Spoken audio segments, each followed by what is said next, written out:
Welcome everybody back to Seaweed Brain, a Percy Jackson podcast in our very, very special, super exclusive post-season 2 interview era. We have the third appearance of one Daphne Olive returning to the podcast. Stick around. Huzzah, what a special day. My name is Erica, joined as always by my co-host Carter. What's up, Carter? Hi, hello. And we are welcoming Daphne Olive back to the podcast. How you doing, Daphne? Hey, it's so fun to be back. I'm very out of practice. Hey, you're coming to us live from physically the writer's room, which is really cool. I am. I'm from the office. This was a room that isn't actually a writer's room, but so we have behind here a special sign that John and Dan's assistant had made. I don't even know when. During the season 2 writer's room, when Walker, Leah, and Arian came to visit, there is a picture that I posted somewhere at some point of just like all the writers, all the assistants, and the three of them hanging out in the office. And this is from that day. Aww. It's so special. This stuff behind me is from that day. We've got a Tyson back there, but with Walker's wig on. It's beautiful. Also, wait, have I done this yet on the podcast? I made a Walker's wig joke. Walker it's not does a not wig, wear a guys. wig. It's not a wig. Flip it's it around. Just a joke. It's his real hair. Walker's wig, flip it around. That's real hair. Just for clarification, Jeannie Chow does not mess around with those curls. All right, she does not work that hard for everybody to think that it's a wig. That's so funny. That is Walker's real hair. I literally saw somebody posting the meme today about running under the wig with respect to Walker's hair, which is so funny because it's his real hair. Sometimes it's just kind of long. I don't know.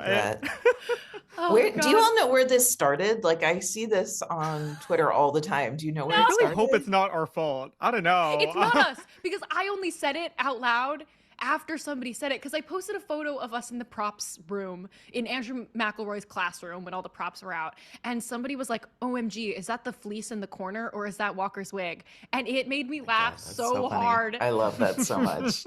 And that was where I first heard it. So good. That's enough of that. Moving on.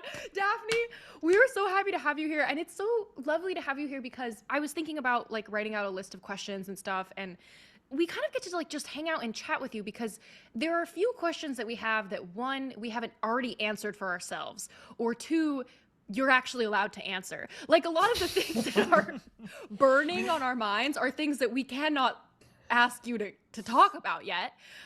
So I feel like we get to like bring up topics and bring up certain characters and certain themes and certain relationships and just like have conversation about it without trying to like extract information from you, which is really lovely and fun and relaxing. Amazing. I had a caveat. Can I say my caveats? Please do. Yes. Okay, so I'm not sure how well I'll stick to this, but I'm going to try. So like, I really would like, I know that, all 5 books are free game for talking about. But I want to say that like, I'm going to sometimes make a point of saying that I'm talking about the story, which is what I usually mean the 5 books.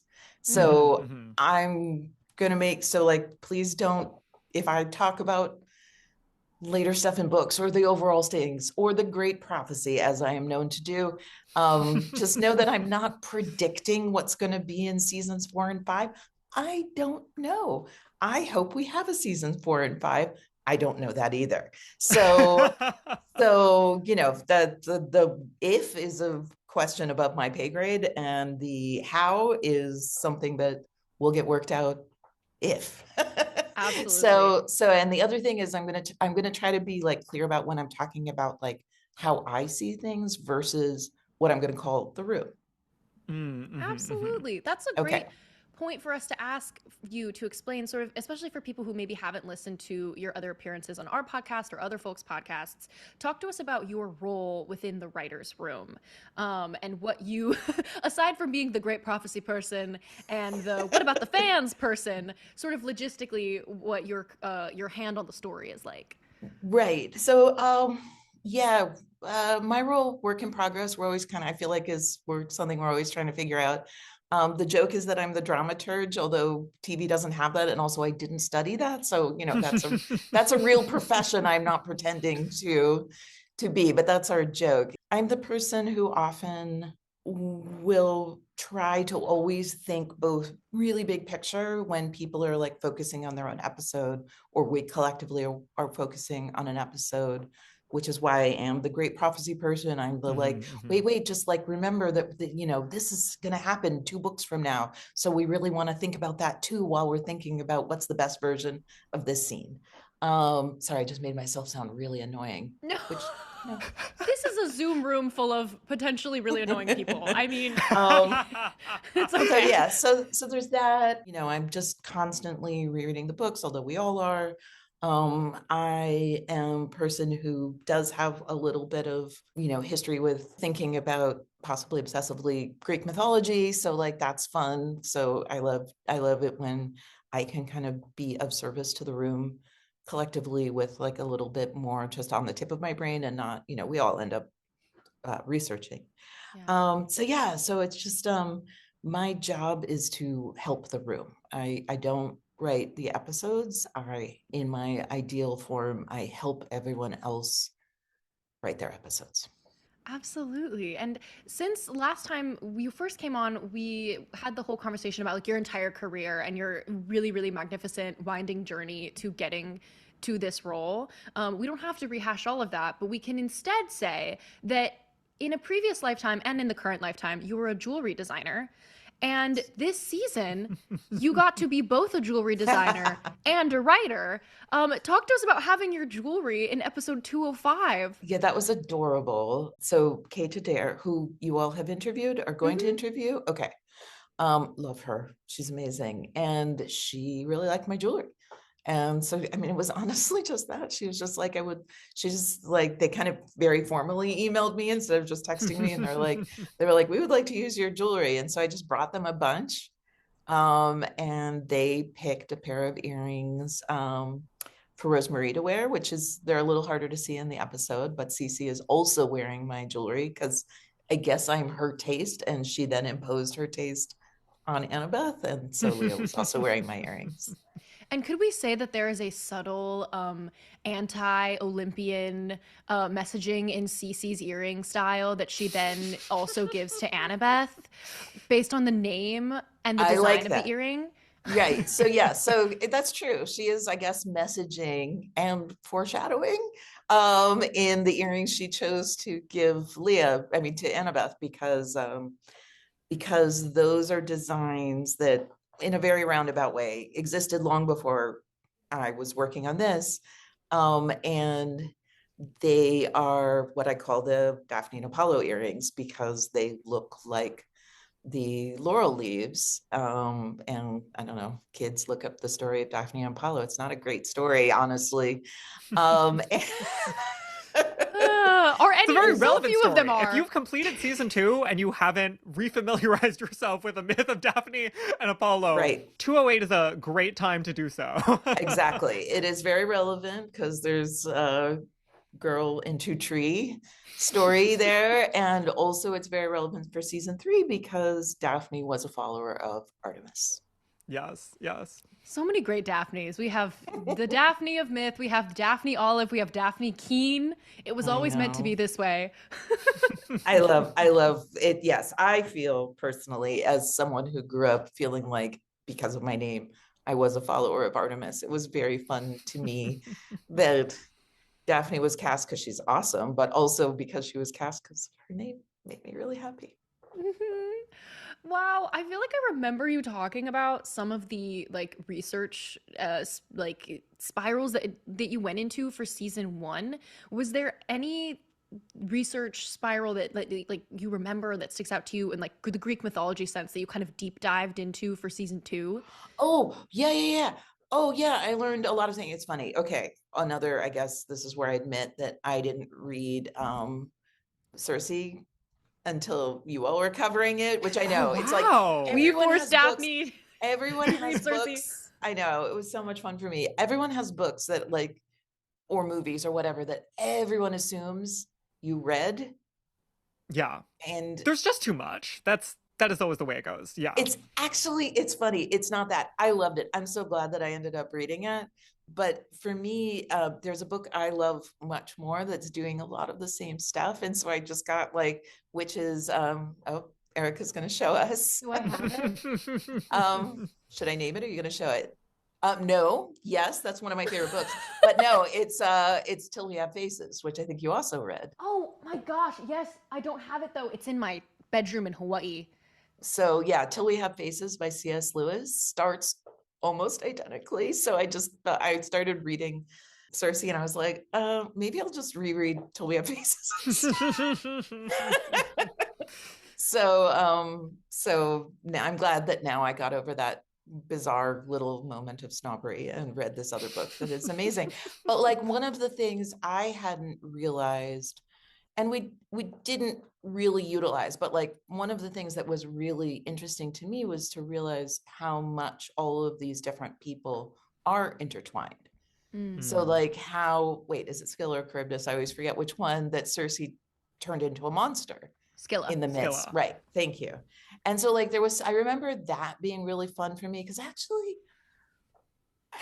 like weirdly, I think Circe's also like a character in mythology that everyone would have assumed I spent a lot of time thinking about, like I did with Medusa my whole life before. I was already preloaded with all the Medusa stuff. And weirdly, she's not a character from mythology that I'd ever spent that much time thinking about. So it was really fun to do that and just start to like realize all the intertwinedness of, which obviously I'm very excited about and we very explicitly put into season 1, but like the season 2 allowed for an expansion of that but also for me to learn stuff I didn't know in the myths. It was really great. So that's just a nice treat. Yeah, since we're kind of on this episode 205 train, and talking about Circe and crafting Circe, will you talk to us about Circe's fatal flaw of empathy? Like, was that something that really was obvious to y'all as the writer's room, or was that something you like argued back and forth on? What is her fatal flaw? I don't remember if that was a room thing or a Sarah thing. That might have been a Sarah thing. Like, I feel like Sarah really, if I remember correctly, felt Circe deep in her bones. And she was just like, I just feel like she really knew where she wanted to go with her. So like, obviously we talked about the structure and, talked about her vision, but I just feel like she came kind of like really the opposite of me. Like she came very preloaded to like have a take on Circe. And then we all riffed off of that. But yeah, so I don't remember. I think that empathy is fascinating. I think we talked about empathy a lot last season when I was on your podcast. Yes. Like, I think that empathy is a fascinating idea for a fatal flaw because it can be so easily weaponized. And I think that's the danger of the hidden danger in characters full of empathy is that like it's a sword. It's not just we always think of it as like, oh, I have so much empathy. So like I'm a doormat or I'm whatever. And it's just like, no, the person with empathy is the one who can learn how to manipulate. Carter, temperature check. Where do you stand on believing whether or not Circe's fatal flaw is empathy? Because the last time we talked about it, you were like, I remember now. Where do you stand now? Are you still anti? I think that I am ambivalent about it. I like it didn't. I think it. That is such a classic Carter answer. Know her well enough based on the episode to have a full mental map of, I don't know, her weaknesses and her tribulations because she's mostly put together through it. And I don't know. To me, like it wasn't. I don't know. Like I feel like whether or not it's true, the juicy manipulation of her saying it still works. Right, exactly. I think that anyone who says I have too much empathy is somebody I'm always going to be like, but do you? Like, it's a weird thing to say. Yeah, it is kind of a weird, categorically weird thing to say. Yes, especially to kids. So right. So Yeah, I mean, I like all the complexity in that. Like, is that true? Is it not true? Kind of depends on which, version of her you like to embrace. And I Yeah. feel like the episode leaves that open because Yeah. Yeah. it's just like, is she like trying to be better? I think so, but I don't think I don't think that the episode is telling you one way or the other whether this is all bullshit and she's just manipulating, or whether some part of her is trying to actually be a better being. I Mhm. don't know. Yeah. Oh, I love a woman with secrets. Yes. Give me an enigmatic woman who I can never tell whether or not she's telling the truth. I support her in whatever she says and whatever she's doing. I feel like the actors have answered these questions, like Dior and Daniel have answered these questions, but like because this is the Fatal Flaw season, did you guys find yourself being like, what's Tyson's fatal flaw? What's Clarisse's fatal flaw? Like thinking about it structurally in that way for the people who don't pass through Circe's island? Interesting. Or even like Polyphemus's fatal flaw. We talked about that a bit. Oh, fun. Yeah. I feel like we as a room focused on Percy and Annabeth's fatal flaws in Mhm. particular. I mean, I think it would be a fun game to figure out what everyone's are. Yeah, it is fun. But yeah, I don't think that was a thing like we sat down and kind of mapped out. Mhm. But again, I mean, I think I also talked about fatal flaws a lot in season one. Like I see them as so intrinsically part of who we all are. Like that it's not, you know what I mean? There's a lot of these books that are not, that like tap into how humans work, but are from the fantasy world. I actually believe that the way we have framed fatal flaws, the stakes are higher for them, right? The saving the world, my friends might die because of my choices. So the stakes are higher for them, but I don't see the way we frame fatal flaws for them as any different than the way all of us work. Yeah. Yeah, I think that Craig said that like Charlie's fatal flaw is wrath, which I think is super interesting. And I also like knowing that it's maybe not something that y'all like kind of sat down and like decided together, because that also leaves it so open for us to like tinker around with it and question it and wonder like, what does wrath mean? That is such an interesting word, in itself. And That's awesome that he said that. I love that. Looking forward to yeah. talking to him about that. I think that was the entertainment. That was in the like juicy Entertainment Weekly interview that like Carter and I loved. All of those questions that That's interviewer awesome. asked. So you're saying I need to print that out and just like have that. Tape it to the wall of the writer's room. Yeah. No, that's awesome. I love wrath. That really works for me. I feel like without again, now we're in the me not predicting things, just talking. Yeah. I think that wrath is a huge part of the story going forward. Yeah. Not in season 3, but like if we get to do seasons 4 and 5, I feel like wrath is a really important word to keep in mind. Yeah, wrath is so interesting because the way that we have the fatal flaw framing with it's either a strength or a weakness depending on who you have around you to help you balance that innate part of yourself. Wrath is also, I feel like, passion, like dedication, like drive towards your goal. And I don't know, that's what I want in my revolutionary. So Right. if we had Thalia with Luke this whole time and Luke was able to use his passionate wrath and desire and fire for things to change to a positive effect because Thalia was there to balance him, then who knows like what could have been. Sorry, I'm so excited for you all to see season 3, Thalia. We are so excited. This brings me to a question that I have been fake posing, but also actually genuinely am asking this. If Percabeth is the greatest love story ever told, is Thaw Luke the greatest love story never told?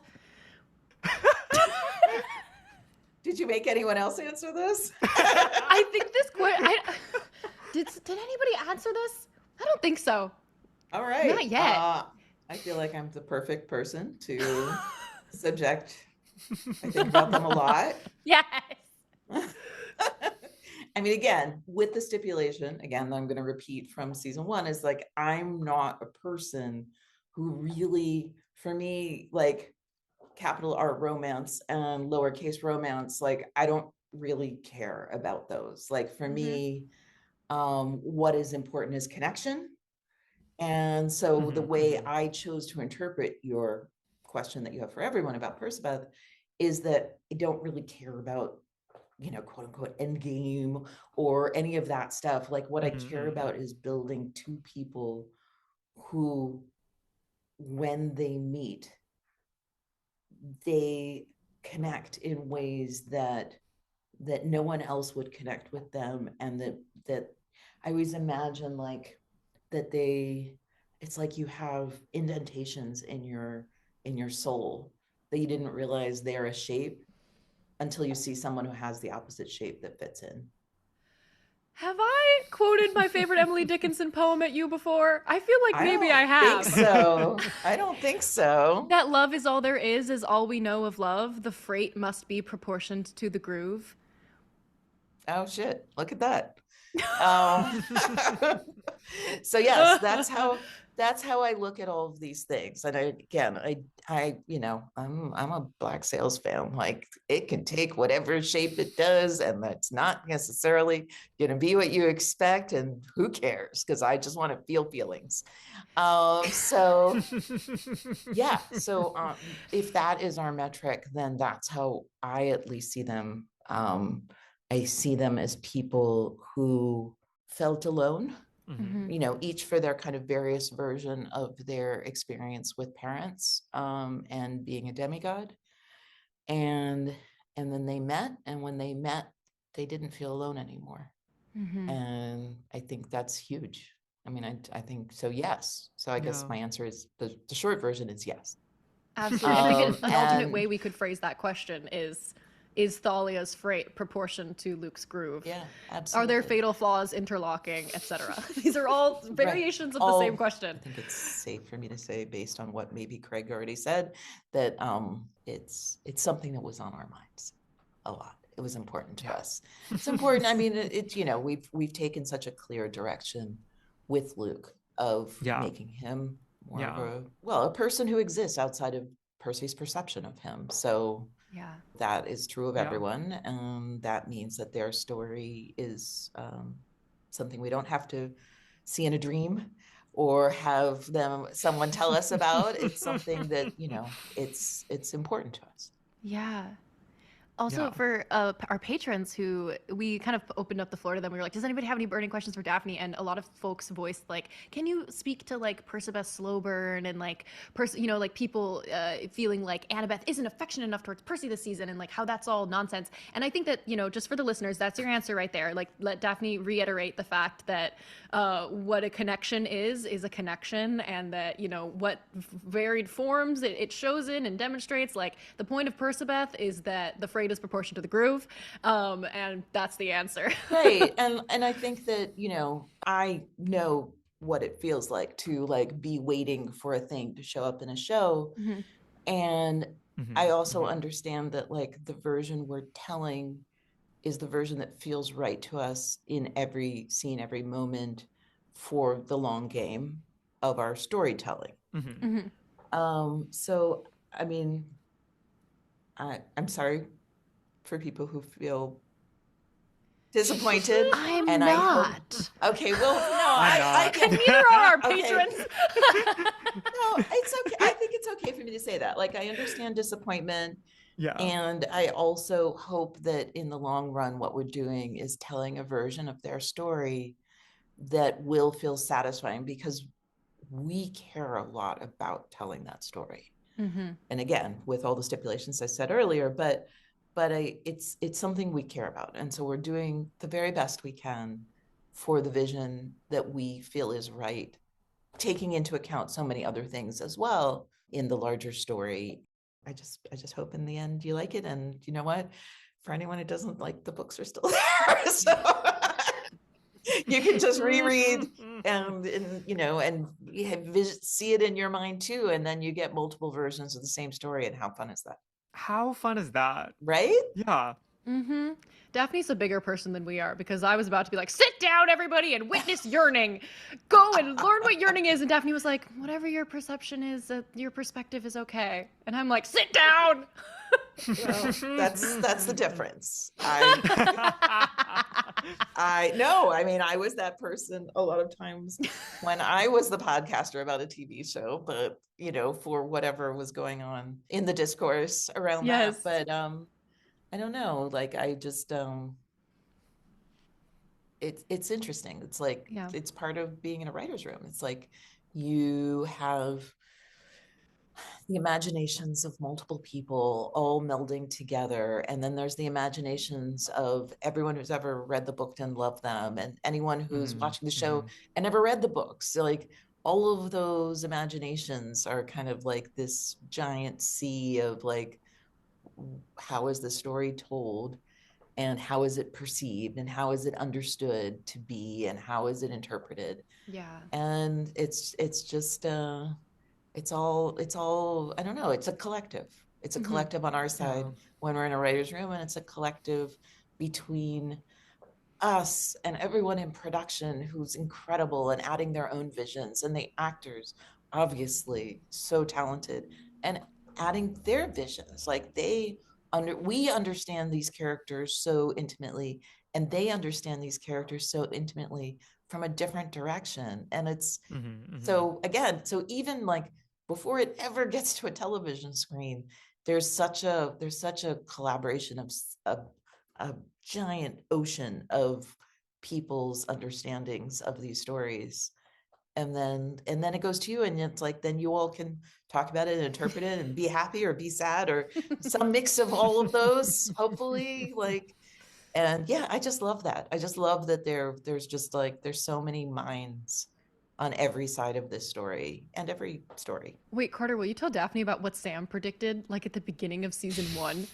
Like, in reference to big adaptive choice this season is to talk about Thalia coming back before she comes back, right? To to not have that be like a big surprise twist at the end, but to rather to frame it earlier so that we can have those really yummy Annabeth Luke conversations, and we can have the brother sister connection and talk about the stakes of bringing her back, and have Percy stressed out about her coming back. My partner has never read any of the books, and I've been like making them watch the show, and I think in episode 3, maybe, like early on, as Thalia was mentioned for the first time, they were like, oh, I have to assume that based on the original myth and based on Percy's whole prophecy situation, and also because they like know who Nico is conceptually, they were like, oh, 100%, like she's in prison. Like that's what's really going on. Like having never, like not having the I guess strong prior from the books about just being kind of beaten over the head with this is what happened. Don't ask too many questions about it. They were like, oh yeah, like that obviously it's all a lie, and she's in jail because she would not be a good caretaker for the prophecy in someone's view. I was like, wow, like that's so funny that that's a strong take to have. And that was like before we saw the screener, so we were like, oh, I mean, I yeah, like I can see why you would think that. I love that. Even from like season 1, Sam isn't like from like episode 1 of season 1, Sam was like, oh, so if Percy Jackson is the son of Poseidon, then there's got to be like 2 other kids of the big 3 who are going to show up, because we're talking about forbidden kids of the big 3. And I was like, what? Right. I didn't realize that. They also like predicted the Nico at the Lotus Hotel thing from First Principles, just being like, oh, like why do we have that? There's a child of his age probably locked up in there. I love it. I mean, I think that's a big part. Like there's kind of a few parts. Again, now I'm going to speak as me because I do not remember the room conversations. Sorry. But I think it's really fun. I think that there's a lot of stuff that just like being, if you're coming to this as an adult, not knowing the story, and you just have kind of like some story logistics literacy, like there are things you can, I remember, it's just a Black Sails thing. I just remember like, I shouldn't say it because it's a Black Sails spoiler, but one of the actors. Spoilers, skip ahead 15 seconds. Okay, Zach McGowan was like, yeah, he's like, I read my character in the beginning of season 1. He's like, of course, he's going to become the good guy because he starts out so bad. So of course, that's where he's going to go. And it was just like, I was like, yeah, that would have been really smart had I like also figured that out ahead of time.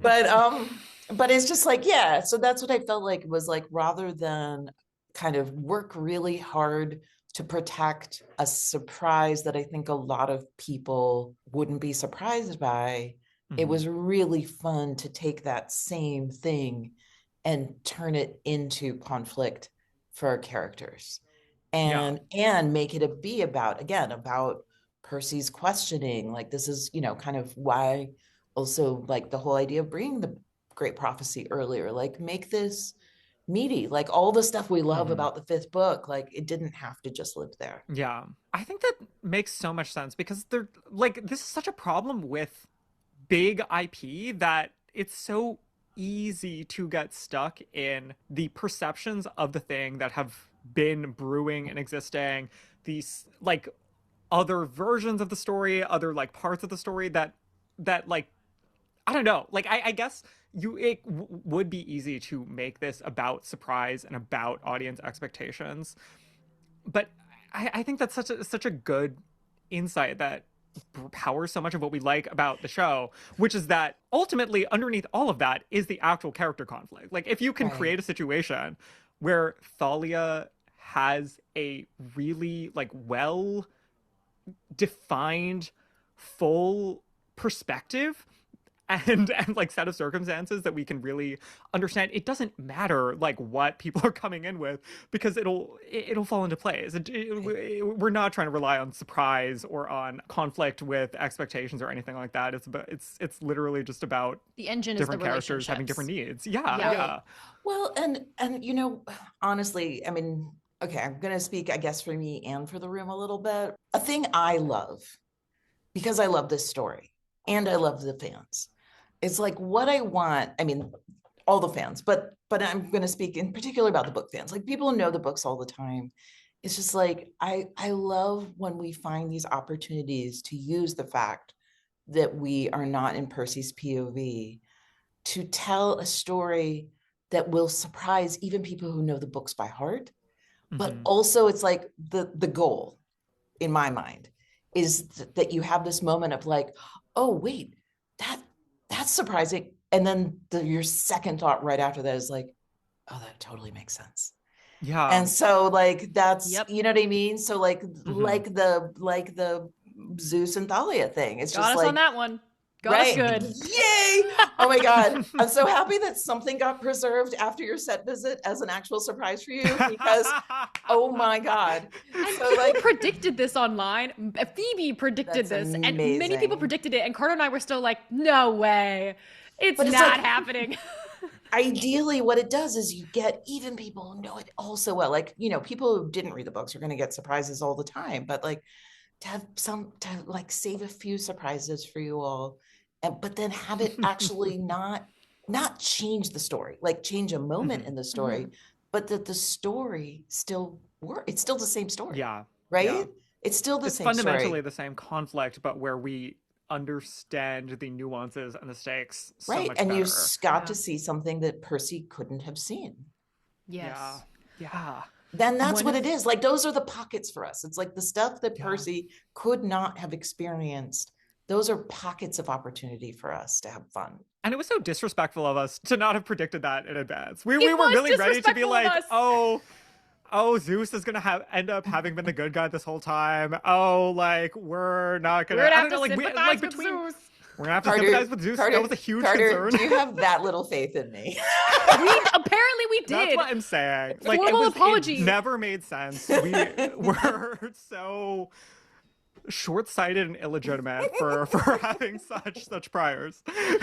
Please accept our formal token of apology for the disrespect endured by us not assuming that Zeus was gonna suck in episode 8. Zeus. Blame Zeus. Blame Hey, Zeus. I'm leaving open more twists and turns in that, but ultimately I do have a brand and I have to protect it to the extent I can, as someone who Literally. collaborates with others and is not the showrunner. Can we talk about Cult Half-Blood? Being the, like you just said, the thing that we get to see and experience, and like a deeper layer that is something that could have always been there the whole time, but that we can't see because of Percy's perspective. Luke knowing about camp before he gets there, and Luke understanding. Yeah. That I can talk about. Yeah. Yeah. Knowing his experience with May growing up, like, Right. actively fueling him his whole childhood, and knowing exactly the kind of place he's going to when he gets there, and how that even like colors his years at camp and leaves so many open questions for us. Like, when did he start communicating with Kronos? When did he start thinking about how awful this place is, et cetera, et cetera? I mean, again, now I can only speak as myself. Like I can speak my headcanon about Luke. I mean, some of this obviously, like, I was part of the conversations that led to Hermes showing up in season 1. Like, there are 2 possible heroes in the Great Prophecy of the people we know, and one of them, and the real one is Luke, right? Yep. So the quote unquote hero in the Great Prophecy is Luke. I can see a different path. I can see a path where you like do more like what's in the books, where you're denied Luke. So you're like really understand kind of Percy's attitude about him more, and you less understand Annabeth's, like that tiny flame of hope that she keeps that ultimately saves the world, right? I can see making that choice, but I personally think that the harder storytelling choice, but the one that leads to a more interesting story, is the one where we care about all 3 of them. Yes. Yeah. The 3 being Percy, Annabeth, and Luke, which, I see as the 3 people who are in the Great Prophecy. Yeah, it is their joint decision. Right. It's their joint decision. Each of them has a part. Like Percy triggers it. Luke is the hero, and Annabeth is the one with the cursed blade. But like, that's what I kind of love about it. And I think about a lot lately is just like her part in the Great Prophecy is a cursed blade. And the blade is cursed because of betrayal. But it's her ability to still have hope that actually leads to the other 2 doing their roles in the Great Prophecy. Yes. And that was one of the questions we came up to in like 205 or 206 this season, was about Percy's sort of like blind spot in his fatal flaw being Luke, that he is so loyal to his specific people, but in a sense to everyone. And like in the way that Sally has raised him, being this idea of a real hero stands up for others, collective other, as opposed to we take care of our own. But that it's so interesting that at this point in time for Percy, others does not include Luke. Right. That's such an interesting blind spot for him to have. And it could be seen as blind spot because of the fact that Luke betrays him, and therefore like, you have been taken out of my clan. I think Luke really hurt him. Yeah. Like that's my understanding of what happened there. Wait, I want to get back to the cult half-blood thing though. So like, I'll just quickly, in my head canon, based on the book. So like, we know, and this is why we had both Hermes and Poseidon kind of address this in season 1. We know that Hermes was with them, right, at camp, which means that, in my mind, means that Hermes was trying to be an active parent, right? Like, if he had not been trying to be an active parent, May would have never ended up at camp. She would have never tried to become the Oracle. This is sorry. This is like, for me, this is like all the below the surface stuff in what Hermes is saying in the casino. And it is because he tried. It is because he tried to break the rules in that sense that something so awful happened. Right. And it was because he wanted to be a nuclear family with May and little Luke. I think it's impossible to imagine, for me, it's impossible to imagine a world in which May didn't talk about camp. She was there. Yeah. Right. Yeah. And this is where like the worst thing in the world could happen, no matter how you interpret what she saw or didn't see, or what is contributing to her mental illness. But in my eyes, I think what she saw was the great problem. I mean, she saw what's going to happen to her son. Yeah.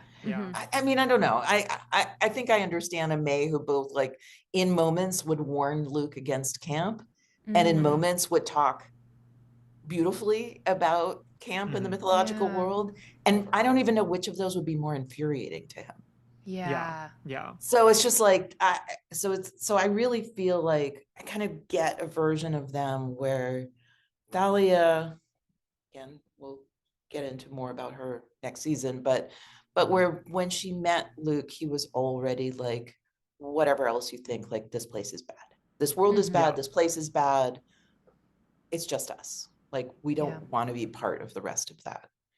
And there's a kind of irony in that, is that Luke could have probably made that choice. But like I always say this about Percy, it's just like when people talk about Sally's dilemmas, like there was like it's not a great thing to try to raise a demigod outside of camp and outside of training and all of that, but a child of the big three doesn't have those kinds of choices. They're going to be drawn in, whether it's through, you know, their own parents or the other gods if they find out about them. Like there's just so I don't think that was ever going to be an option for those kids. Ooh, that just reminded me of something we talked about in episode 208, which, like, as far as the big three kids getting drawn into camp, that, like, Hades sent the Furies to Thalia to talk to her and tell her the prophecy. And we were like, why would Hades do that? And I think the thing that we came to at the end was he's a good uncle. And as far as the scale of deadbeat parents goes, Hades is actually kind of a winner on that scale, and he's more towards the like I think if we go Zeus, Poseidon, Hades as far as how I'm ranking the brothers, it's just like a nice uncle move. But that was really interesting, like specifically to say Hades is here, like we sent the Furies as emissaries because you deserve to know the truth, like because she was like about to enter camp at that moment. Yeah. You're just gonna get my blank face right now. Like this, I cannot go down this road. Yeah. No, that's perfect because that means that it's coming back, and we're gonna know soon. That means there is a heckin' answer out there. It's just a minefield. This podcast. You're doing such a good job. 208 thing that we will note, but I'm assuming not be able to talk about is the whole battle at camp, Battle of the Labyrinth comparison situation where like we can't spoil it in the sense that the season hasn't been like season 4 hasn't been written, like there's nothing that has been locked in to spoil. No footage exists, but it was something else that we were discussing a lot in that final episode, trying in the scheme of things, like what an interesting slightly different task is presented for the motivation of the 4th season, given that it's not totally unprecedented to have access to camp, to have a battle at camp, and that like where we leave it at the end of season 2 is that like Luke's demigods could show up at basically any time as far as like literal entry. I don't know. Yeah, thinking through like what the stakes are, what the tension is going to be is are we allowed to not something we can talk too much about. Wait, are we allowed to ask about the barrier and the fact that we only see Luke and Annabeth open the barrier, and whether Daphne, whether or not only Luke and Annabeth can open the barrier, or does it matter whether or not they can, because that's all we see. Period. We'll keep it pushing. We'll keep it pushing. Next. Okay. Something that you mentioned potentially wanting to discuss: chosen one narratives. And the structure of a chosen one narrative, and which is such a juicy topic for Percy Jackson, because like you said, there's 3 heroes in that prophecy. It's kind of a, like, we already breaking out a chosen one because they're the chosen 3 in a sense. Right. Yeah. Oh, I don't remember why I put this on the list. I mean, I can talk about chosen one narratives all the time. I'm anti-chosen one narrative for the most part. It's funny for the same reason. I'm realizing now this connection to a writing thing. It's like for the same reason that you need a scene partner. So it's literally going to be my next thing. Right. A chosen one is going through a story where like all they can do is talk to people and say like, I guess you can't really relate. Ultimately, that's kind of the job of it, like, right? And it's just like, I'm so much more interested in a story where people maybe think they're a chosen one, but then they aren't, where like we learn actually it's the collective that has to do stuff. Like I think relationships are more interesting to me than the status of a single person. Yeah. And I think that's like the shortest way for me to say why I'm not that interested in chosen one stories. Like a person by themselves can be an interesting story, but I ultimately it's the relationships that are what I'm interested in developing, watching, like listening to, like that's where it's at for me. And I just feel like that's a big part of it. I love the idea of first of all, relationships, and second of all, like the trio, because, you know, they call Percy, Annabeth, and Grover the celestial trio. I don't know when that started. That was not a thing when I was a kid, but it's so cute. And then they call Thalia, Luke, and Annabeth the broken trio. And I think it's really exciting. Sad. It's awful. And we track Percy, Annabeth, and Luke as the Great Prophecy trio. Right. Because they're Well, collectively... that's like one great prophecy trio, but I love the point that you're making, though, that like we're going to get to see so many exciting conversations between people who could theoretically have equal claim to this thing. Like there's no between Percy and Thalia level at any point of being like, no, you don't understand this, because it's just not true. And later on we're gonna get Nico in like and Bianca and so many right. And I just like I don't know if, you know, I've never asked Rick, like, did you intend to like mess with the chosen one narrative? But but the story does it in such a beautiful way. Because it's true. It's like, is it me? You have to kind of like both simultaneously be ready to be this person who, you know, who takes all of this on their shoulders, and also be then like deal with like, wait, what does it mean that it's not me? Yes. But maybe it is me, but I want to actually, maybe I love these other people and I want to protect them. Like, it's just, it's so, it has so many more emotional directions it can go. This is something we're going to have to come back to next season, because next season is the yielding, I don't choose it, I choose it season, as far as choosing the prophecy and being the chosen one. A year from now, let's have that conversation. Yeah, we're gonna have to circle back. What I was gonna say though was, as far as needing a scene partner, we have to talk about Allison Sims. She's a massive creation of the writers' room this season. We love to hate her. She is messy. She is out of control. Talk to us about the necessity that she was birthed out of for the screen. I'm assuming, I don't remember the conversations that led to Allison Sims, but I'm assuming we needed someone for Luke to talk to. And all of the ones who we will later find out or part of his army, we don't want to find out yet. So it's like, it's just Ethan like Nakamura, we are spiritually ready to receive you. Ethan, I love Ethan. I'm so excited myself for Ethan. Talk about wrath. Yes, I just feel like Ethan as an avatar for theme, as well as a person, is fascinating to me. Also, he is the representative of children of lesser gods, and how that's going to become so important to Percy, important enough that becomes one of his big demands. So I love Ethan's. I just feel like Ethan is a person who shows up in Percy's path. Percy learns so much from him. Yes.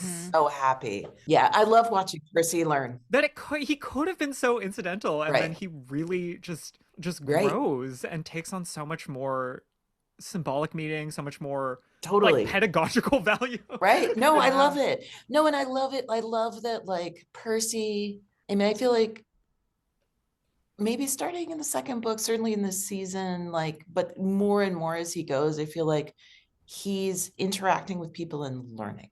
And interacting and learning. And that's why I love him as a leader, is because that's what he does, is he actually, even when he's kind of being shitty, he's actually listening at the same time. He's going to learn about Hercules. So ready for him to learn and to be so shitty. I know, it's just so much fun. I really, I love this about him. I love that, like, even when he like is determined not to listen, he can't help but listen and learn from other people's struggles. So, back to Allison. So Luke needed a scene partner.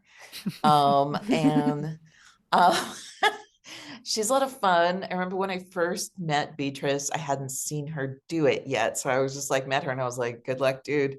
And like, we are blessed with actors who can be interesting bullies. It's just like, first it was Dior, where I remember Clarisse is not that much in season 1, but like her scenes, I was just like, you did it. Like, I was like, oh, she's like, obviously nothing compared to what she's doing in season 2, but it was like, even in season 1, she made this bully have have angles and sides that I hadn't imagined until I saw her do it. We love Mean Girls. Yes, This and one's for all my Mean Girls. We love Mean Girls. So I feel like Beatrice also is just like, she's so fun. Yeah. She's like, she's so much fun to watch. Yeah, she brought a level of like feminine ferocity to the role that we didn't even really pick up on until 207 with like the hair flips every time she pivots. No, she's amazing. Carter went on a whole tangent about her magazine. I just love how dedicated she is to her magagazine reading. Like, she's like, I gotta finish my magazine. She's just like, right? Can you just imagine her just being like, someone just like, shush, I'm busy. She's like, I've been reading this magazine for an entire week. I mean, unless it's Kronos, then she's no longer too busy to participate in a conversation. And that's the best part of her journey, is meeting her for the first time and being like very early on in the season, being confused, being like, I don't know why she's here. What is unique about this? Is she just Luke, but another person? And then by the end of the season, having her like looking back and thinking, wait, she's had a whole journey. And actually, now that we're thinking about it, she represents a perspective on the whole Kronos situation that kind of isn't in the books. Like, we don't really meet anybody and feel like, oh, you are kind of like a true believer in the like sort of Platonic ideal of the Kronos cause, without all of these like specific personal entanglements, or without the like interest alignment with your own like family or like class of or creed of being or something. That she seems like by the end like someone who is like a religious zealot in such a satisfying way. Right. She's a religious zealot. That's how I see her. And like a thing that I used to bring up a lot that I really feel in my bones, and I've actually taken into another story I'm working on, is like the difference between followers and friends. Yup. So Luke has followers, right? Yep. And Percy and Annabeth have friends. And that's such a huge difference. I mean, especially in a season where, you know, it's all about friendship. Do we have friends or do we not have friends is a pretty crucial part of the prophecy. But it's just like, it's such a sad existence, especially because I think on some level he thinks he is doing this for it's the same friends, as Circe. Right? It's the same as Circe. She's doing the same thing this season. So the person we gave him as a scene partner is like a follower, but one who doesn't want to be a follower. It's just like I just feel like it makes Luke's side of the story have complexity that isn't just about how he feels about Percy and Annabeth. Like it's just like he's actually in a power struggle. I feel like I understand a little bit later, like the sacrifices he makes and demands made on him, and like establishing pretty early this idea that like this is a, you know, somewhat one-sided relationship between him and Kronos. And that's really, really sad. Like it's just, you know, I mean, I have established myself as a person who loves Luke. Hope Walker's not listening to this right now. He keeps getting upset with me. You need to keep having your perspective, and we need to keep having ours. It's important to the success of the show that you don't believe Luke. I mean, again, I just talked about how much I love Percy. I love both of them. So, I just think that there are ways other than not to diminish the, you know, his mom and his dad and his childhood and all of that stuff and losing Thalia. But like, I want him to have also doubt and conflict and problems that exist in the present tense. That aren't just about Annabeth. Like I'm very much interested in the Annabeth and Luke relationship and how complicated it must be for both of them. But like that can't be his only conflict. I mean, he's running a whole freaking army. He's got a lot of administrative conflict to deal with. And I feel like at the beginning of the season, this is sort of where we were. And I've seen a lot of people kind of pick up on this with Allison, that like she represents this more loose cannon, like zealot, extremist part of Luke, and that the reason why she's there is so that we can better sympathize with Luke, which is not untrue. But I think that the thing that I understand now at the end of the season is that it is not like we separated them in order to put all the blame on Allison and none of the blame on Luke. It is that she is a completely different perspective from Luke the entire time. Luke was never a character in the books who was a 100% Kronos religious zealot. He is only here because of his vision of the future and thinking that Kronos is his way to it. He is not a Kronos loyalist because he loves Kronos. He's a loyalist because he knows that something has to be better and that something needs to change, and that's just his pathway.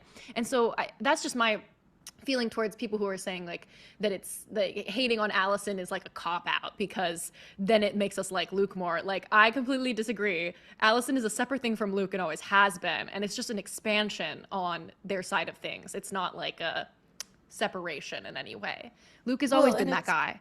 Exactly. And it's also really good to have Luke again in the followers versus friends. Yeah. I think it's really fun. Like, I'm not going to say any of that is untrue, right? Like, Yeah. Allison being who Allison is gives us the space for Luke to be more rounded, well-rounded. More of a mayor. Yeah. Right. More of a politician. But again, this always goes back to the POV thing. It's just like, we only saw Luke's side of the story through Percy's eyes. Yeah. We did not experience it from Luke's perspective. And like, from Luke's perspective, like, this is a pretty normal thing, is like, you have a subordinate who's like, you know, a zealot of some sort, like somebody who's going to like make your life a little bit difficult because they think they're better at this, or they think they believe more, or, you know, just whatever it is, just like refuses to see, like, Allison refuses to see the complexity in Luke's situation. And I understand that from her perspective. She's like, why does she doesn't care about Annabeth. She doesn't care about any of that stuff. Like, so I totally get her perspective, but it just makes for like, instead of just Luke standing there by himself, like thinking thoughts and making sad faces, like we get to have a person who like confronts him and talks to him and is like, again, still a subordinate, but like, I feel like the characters we have in the books are like truly subordinates. So like none of them are really like calling him out. Yeah.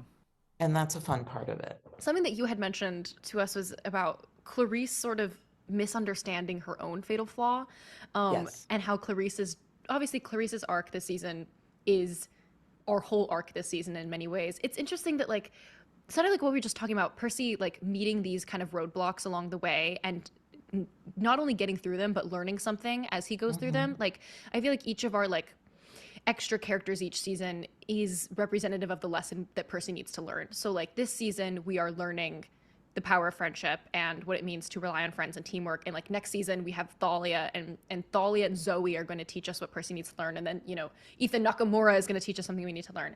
But that's really, it's all about Clarisse this season, and whatever her fatal flaw is very interesting. And what did Dior tell us? That she thought it was, her perspective was like Clarisse's bleeding heart and like passion for things. Interesting. That's a neat way to look at it. I think that was like the kind of like Andrew conversation that was had with like, from that side of things. Oh, I'm not at all surprised that each actor plus Andrew have figured out fatal flaws that we haven't, you know, pinpointed.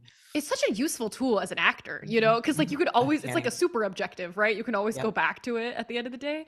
But yeah, tell us about Clarisse being the heart of this season and misunderstanding her own fatal flaw and her journey with being friendless. Ooh, this is a question that's very close to my heart, and also I'm not sure where even to start with it. Clarisse is very dear to me. I think because she is a character who doesn't just, I mean, the fact that she misunderstands her prophecy is because she misunderstands herself and her place in the world.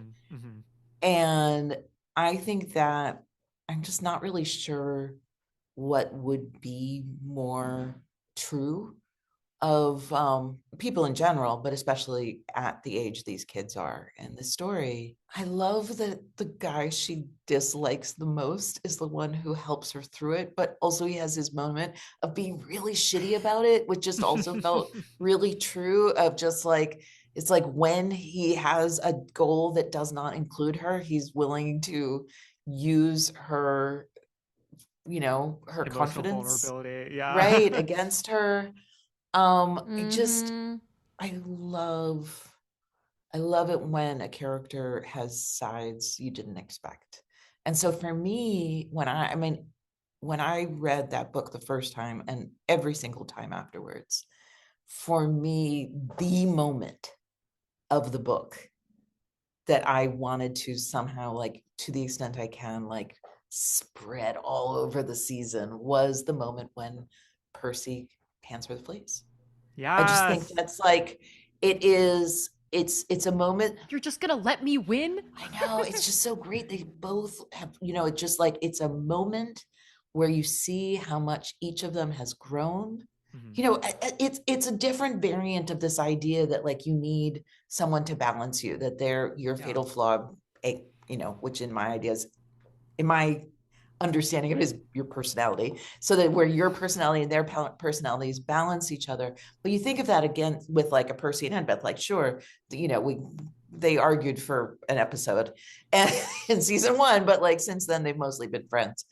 But, like, the fact that I'm going to say this, and I'm just going to start saying it by saying, think what I'm about to say in terms of the whole story without, is that sometimes the person who's your biggest antagonist is the one you need to learn the most from when you're able to see it. Yup. So I think that's going to be that's my big statement. Everyone can interpret it as they will, just like the show. Yeah. That's the thesis of the whole damn series. That's the microstructure of every single season also, that, like, people I think are not highlighting enough, that, like, book 2 is we're learning Clarisse's lesson, book 3 is we're learning Thalia and Zoe's lesson, book 4 is we're learning Nico's lesson. Yeah. Right. And that's just, I think that it's just a really healthy, beautiful way to look at how friendship and antagonism are not necessarily set in stone.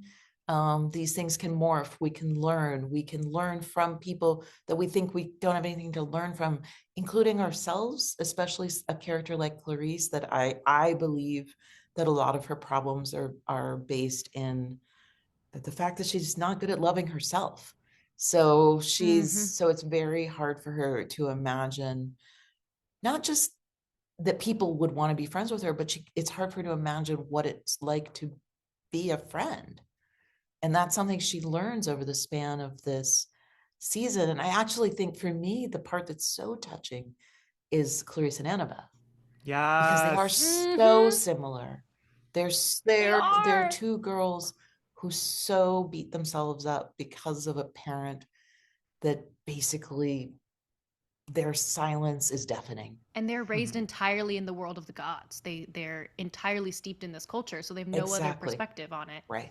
Yes, that was one of my favorite lines, was when Clarisse says, I don't have anything else. Yeah. Yeah. Because she doesn't. Camp is my home. It's like, you know what I mean? It's like, you think of her as a bully, you think for this, but it's like, that's why I love that image in the beginning of the season of, like, they get to camp and the giants are throwing fire. And then you see this moment of, like, Clarisse just so heroic, like, leading all these people. And it's just like, it's what she always wanted. I feel like in that moment, she doesn't even realize she has it. Yeah. You know what I mean? She doesn't understand she's a leader, even though she's leading, because, like, like Annabeth, Clarisse is a character who's, like, can't appreciate her accomplishments because all she's seeing are the accomplishments that she hasn't yet shown her parent. Yeah. Yep. And so it's actually, for me, it's the episode 7 stuff where the two of them, work together, where Clarisse is like, was it okay that I chose to save you instead of get the fleece? After she had just said Annabeth would be on my side, and she was right. It's just like, so that for me is kind of like I love the Clarisse and Percy stuff, but the Clarisse and Annabeth stuff is a little bit more under the surface, but I feel like it's so meaningful. Yeah. And it's all important because, like we said, it's not Percy Jackson and the Olympians. It's Percy Jackson and Luke and Annabeth and the Olympians, because whatever lessons they're learning are the important lessons collectively for our big superhero our super demigod that is going to take on the great prophecy. That's such a good insight about Clarisse's journey too, that she has, like, the classical hero's journey of she literally begins and ends in the exact same place with the exact same job and everything, but she knows things now and is she's right. She's like, I think, this is we cannot take credit for this. I mean, only a little bit. I mean, I think Dior is incredible, and I'm so moved. I got to be there for my favorite scene, which is the Percy makes peanut butter sandwich in a weird way scene. Yeah. And that is not me conceding. Thank you, Shay, yeah, for that that. is not me conceding to Mike that to jam on spoon is wrong. But the whole thing is. This will be the great debate of this fandom for the rest of time. I love it. But I love that scene so much. I really do. I love that, you know, despite all their shit, like the greatest vulnerability I think that Clarisse shows is to ask him how he did it. Like, it's just like, I love it. And I love that when given an opportunity and Annabeth's life isn't on the line, Percy can rise to that occasion. I think it's really, it's a beautiful scene. Both of them were incredible in it. It went well beyond my love of the written version of the scene, and I love the written version of that scene very much. Yeah, I think that's the scene we said when we were talking about the episode, that it's like a perfect like college acting program scene. Like that's the kind of scene you want to take out and like give to two actors to look at and identify what's a beat, what's a tactic, like how are we emotionally relating to each other, because it's so concise and specific and crispy. It's one of the best scenes, one of our favorite scenes this season for sure. It's wonderful. I have like two silly questions and then one like closing question for you. Okay. And I don't know if Carter has anything burning either, but my first silly question is about Luke's portals and the fact that he opens up these portals. You're going to ask me, how does this work with 108? No, I'm more curious about like the Luke being able to open a portal as like a child of Hermes or as like a Kronos endowed representative. Like we were kind of thinking it'd be so interesting for Luke to have this like traveler's ability to like open portals as like a Hermes kid, but then it's also like kind of comes from Backbiter. So is it a Backbiter thing that he's opening these portals? Oh, that's interesting. Yeah. Right. And I think in 108, I'm not going to have a definitive answer for you. I apologize. No, you're totally fine. In 108, I think it could actually be read either way, because he says that Kronos showed him. So it could be like, this was the thing I had, but I needed the right sword and a teacher. I mean, I do believe that it's Backbiter related. Like, I don't think any child of Hermes like that. I don't want to think about the implications of every child of Hermes being able to make portals. Like, only the special ones. Right. It's like, no, it's like, if you want a power that strong, you give it to Nico.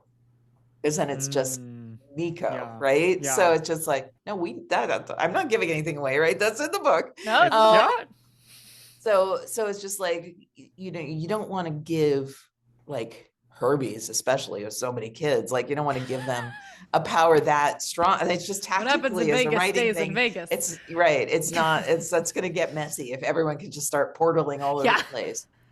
I thought you were going to ask me about the rules as defined in episode 6. In episode 6, Wesley, Laia, and Cody have done it. Yeah.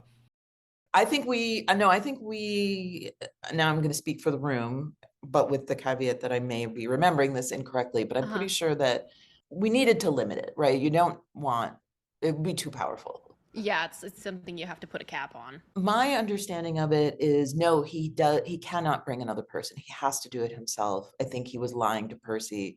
I think he was going to push Percy through it in 108. And that's me. Yeah. Like, I don't feel like when we talked about it for 206, we like went back to 108 and we're like, let's figure out what that meant for that. That's how I'm making sense of it. And he has to kind of know where he's going in order to make the portal. Like he has to have, right. Which is per the FaceTime call with Annabeth. Yes. I have to see the island so that I can conjure to it. Right. That's why he said it's recon. Yeah. How thrilling. Also, to speak to the shadow travel thing, I just saw somebody like post like the thing that they are the most excited for is to like understand how shadow travel will like physically occur like on the TV show. And I hadn't even thought about that. And I was like, that's so true. That's one of those like really, really cool things from the books that like exists in my head, but will be so interesting to see like actually happen. I know. Yeah, like I'm the very excited visual for that too. language. Honestly, very excited for that too. Yeah. um, oh, my other silly question was, do you have a favorite line this season? I mean, you kind of just talked about the peanut butter jelly scene, but is there one Oh, like thing that you be quoting? a line? No. A beat then? Yeah, scene. Well, so yes, so Peanut the butter peanut jelly butter scene scene. is my favorite Yeah, scene. perfect. The Percy hands Luke the fleece scene, badass. I love that. Um, God, so good. the Thalia and Zeus stuff. I think those I don't think I could pick one. So those are Yeah. my Yeah. probably my three Favorite favorite moments. watershed moments of the season. Yeah. So I love the sirens thing. So probably should add that Yes. too. I Yes. love the Yeah. double fake out. I really Sirenception. love it. I was so nervous. That's the one I was so nervous about. And I think for the most part, people like it, right? I'm not sure. Yeah. Okay, Yeah. good. Okay, People were good. I mean, fans. it was really, yeah, it was one of those neat opportunities. I mean, again, Kate kind of spoiled it for you all. No, she didn't, right? So do you remember? So for the audience, Erica and Carter came and a set visit with other Mhm. podcasters, and I hung out with them part of the time. And we were in Kate's office, Mm-hmm. Mhm. and she showed something from Athena. Yes. And then she started to be like, and when she, and I was just like, I remember that's what, that. now you remember it. And I was like, no, stop. You were No like, more talking. And that's what it was going to be. It was like she was going to basically say what happened with Athena Yeah. and Annabeth. And I was just like, I was so happy that I We caught were her. wondrously unspoiled That's for the amazing. I'm Sirenception so fake glad. out, and with it, I'm it got so us. glad. Many of the sort of like, oh, you expected a godly parent to do a good job fake outs did get us. The Trident intercepting Backbiter, what really happened, Athena Right. on the Sirens Island every time. So a thing I want to say for season 3, which was like a cool moment when we kind of realized that is, as far as the audience of this television show is concerned, you all have not seen Annabeth and Athena interact yet. Yes. We don't actually know what Athena looks like. We only know how Annabeth imagines her. We don't know if she really owns that jumpsuit. We don't know. I also don't know if she owns that jumpsuit, but again, I mean, this is like the opposite of us taking the whole story out of Percy's POV. Like, you experienced Athena through Annabeth's very, very intimate point of view. Mm-hmm. We talked a little bit about how the sirenception scene sets us up so well for Thalia to show up to Annabeth as like, I am your true mom, you know, and like we're so primed for that. But what you just said makes so much even more sense, that like all of these sort of parent fake out moments set us up for moments in which it's actually our friends who are coming to save us. Like That's lovely. it's Thalia who comes, and it's Tyson who comes for Percy. It's not Poseidon. Like, and it's Thalia who comes for Annabeth, not her mom. Like these are the bonds that we have, and we take care of our own. Mm-hmm. You have said so many stunningly beautiful, profound, magical thoughts about Percy Jackson, and I wanted to end us out on sort of like a writerly advice thought, because I had the great privilege of going to your panel at San Diego Comic-Con, and which was so lovely, and everybody on that panel was so lovely, and there were so many wonderful nuggets of wisdom from all the different writers. And I know, like, our patrons, another question that came up was like any advice to writers, and you gave a piece of advice on that panel that I have been consistently thinking about for the last like 8 months, which was about like the overcoming the imposter syndrome.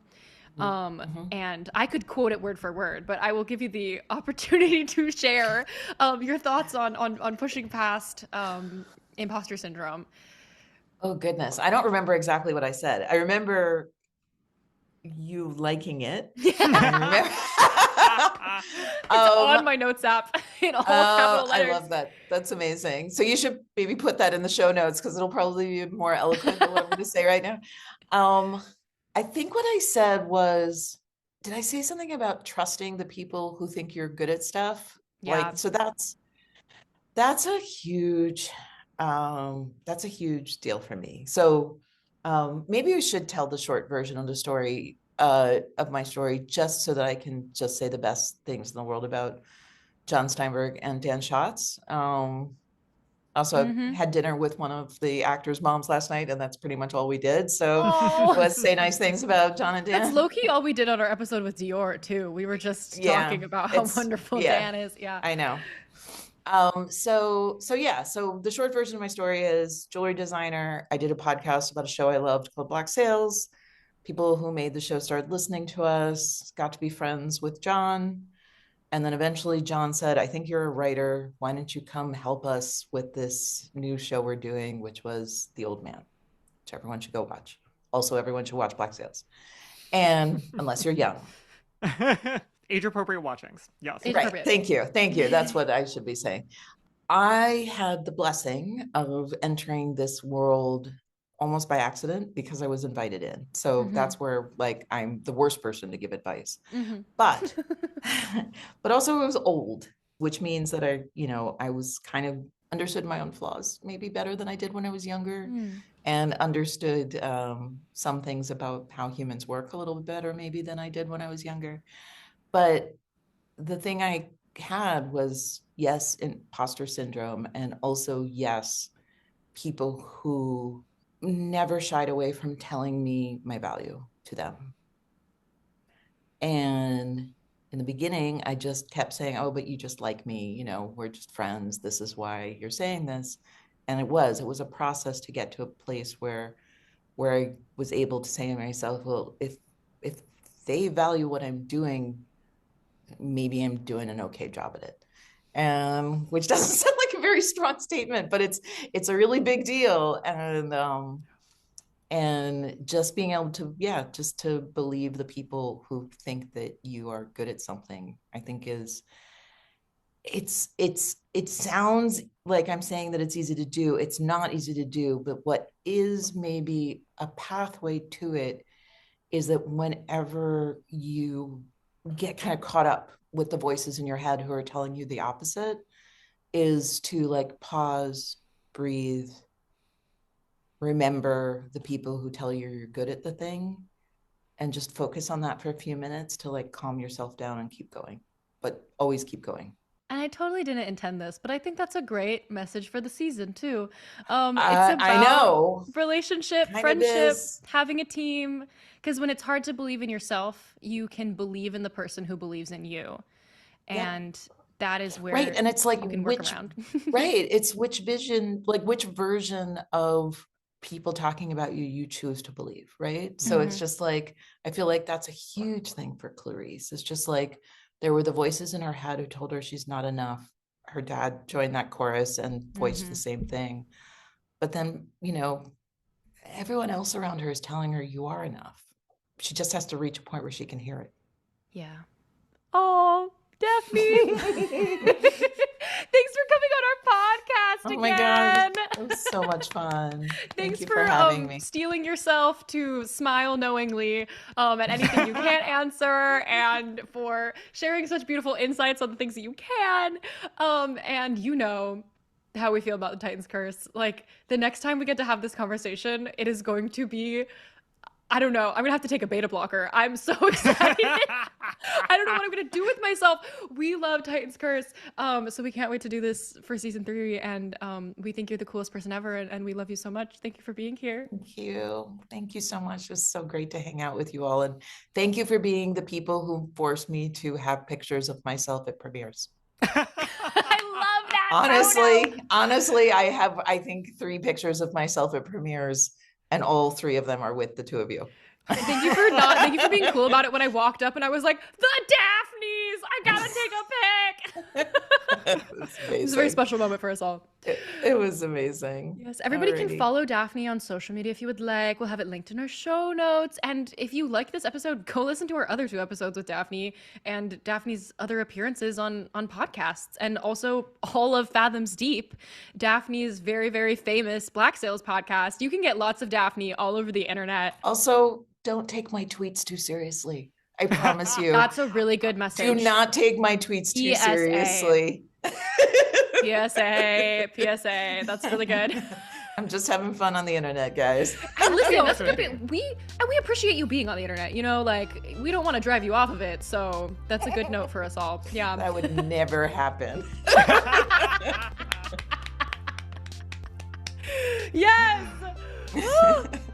right, everyone. We will see y'all next week for some more Percy Jackson interviews. Bye, everybody. Bye, y'all.